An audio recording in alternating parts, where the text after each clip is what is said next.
Hello दोस्तों। आज हम भारतीय इतिहास के एक ऐसे महत्वपूर्ण घटनाक्रम की चर्चा करेंगे जो भारतीय इतिहास में एक महत्वपूर्ण स्थान रखता है, जिसके विषय में हम कहते हैं कि यह एक ऐसा पार्ट होता है जिसके द्वारा एक नई सदी, एक नए उमंग का विकास होता है भारतीय राजनीति में। उस समय में एक नए उमंग, नई सदी थी। उस समय एक नए उमंग, नए विचार उत्पन्न हुए, जिसके तहत हम पार्टीशन ऑफ बंगाल विभाजन को देखते हैं। बंगाल विभाजन एक हमारे इतिहास में ऐसे महत्वपूर्ण घटना रहा है जिसके द्वारा हमारी राष्ट्रीयता एक व्यापक स्तर पर फैलती चली जा गई है।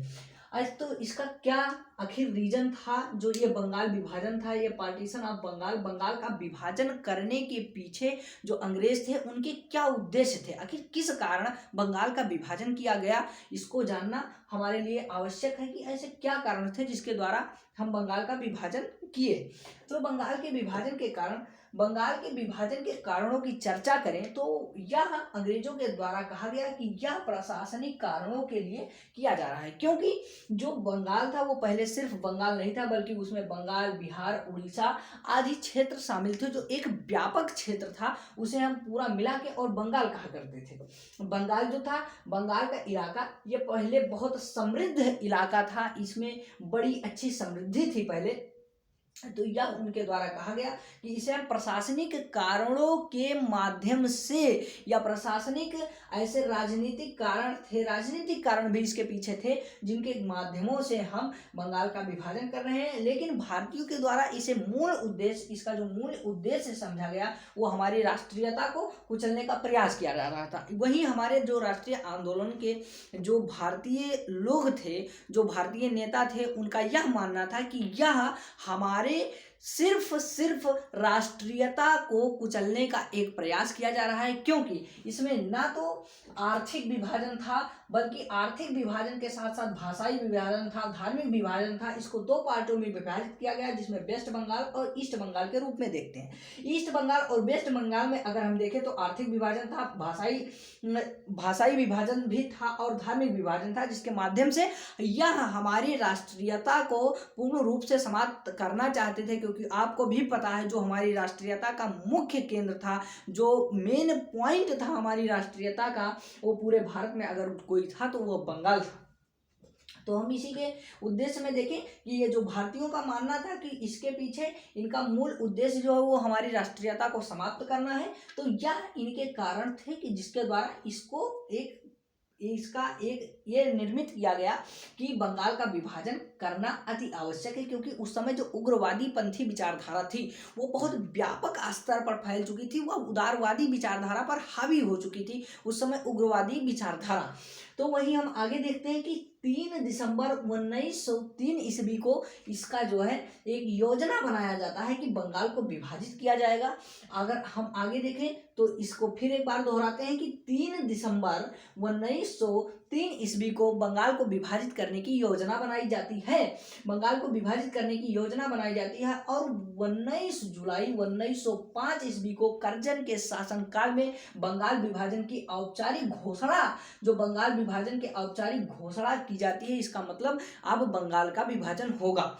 और वहीं फिर अगले घटनाक्रम को देखते हैं तो 16 अक्टूबर 1905 ईस्वी को बंगाल विभाजन को पूर्ण रूप से लागू कर दिया जाता है, बंगाल का विभाजन कर दिया जाता है, जिसके द्वारा जो हमारे भारतीय राष्ट्रीय आंदोलन चल रहे थे, जो हमारे राष्ट्रीय आंदोलन थे, उसमें अगर हम देखें तो हमारे जो उग्रपंथी विचारधारा के व्यक्ति थे, उस व्यक्ति ने इनका विरोध जो है वो व्यापक स्तर पर करना प्रारंभ किया। उन्होंने बंगाल विभाजन को लेकर अनेक प्रकार के धार्मिक मुद्दों को भी उठाया और धार्मिक प्रतीकों का इस्तेमाल किया गया, जिससे हमारी सांप्रदायिकता भी व्यापक स्तर पर फैली। अगर हम फिर वही आगे देखते हैं तो यही उग्रवादी विचारधारा, हालांकि उदारवादी भी विचारधारा उस समय पूर्ण रूप से बहुमत में थी, लेकिन उस समय जो वर्चस्व धीरे धीरे स्थापित हो रहा था वो उग्रवादी विचारधारा का स्थापित हो रहा था। तो उनके द्वारा इसे शोक दिवस के रूप में मनाया जाता है और इसमें एक स्वदेशी आंदोलन को चलाने का एक निर्णय लिया जाता है, जिसे स्वदेशी आंदोलन का स्वदेशी आंदोलन भी कहा जाता है। स्वदेशी आंदोलन था या कि स्वदेशी को अपनाओ और जो विदेश से आई हुई वस्तुएं हैं उनका पूर्ण रूप से बहिष्कार करो, उनकी होलियां जलाओ, उन्हें बाइकाट करो। तो अगर हम फिर आगे देखें तो जो है विदेशी वस्तुओं का बहिष्कार करो। अब अगर हम इसमें देखते हैं तो ये 3 ऐसे घटनाक्रम थे जिनके माध्यम से बंगाल को पूर्ण रूप से विभाजित कर दिया गया। हमारे राष्ट्रवादियों के द्वारा इसका व्यापक स्तर पर भी विरोध किया गया, लेकिन वही हम देखते हैं तो ये बंगाल को विभाजित कर दिया गया। कब बंगाल को विभाजित कर दिया गया पूर्ण रूप से? तो 16 अक्टूबर 1905 ईस्वी में बंगाल को पूर्ण रूप से विभाजित कर दिया गया। और इसमें अगर हम भूमिका देखें तो इसमें किन किन लोगों की भूमिका थी बंगाल को विभाजित करने में? तो कर्जन जो भारत का गवर्नर जनरल था, हालांकि इस समय गवर्नर जनरल ही कहा जाता था, उस समय वायसराय हो गया था 1858 के अधिनियम के तहत, लेकिन नॉर्मली हम भारत का गवर्नर जनरल ही बोलते हैं।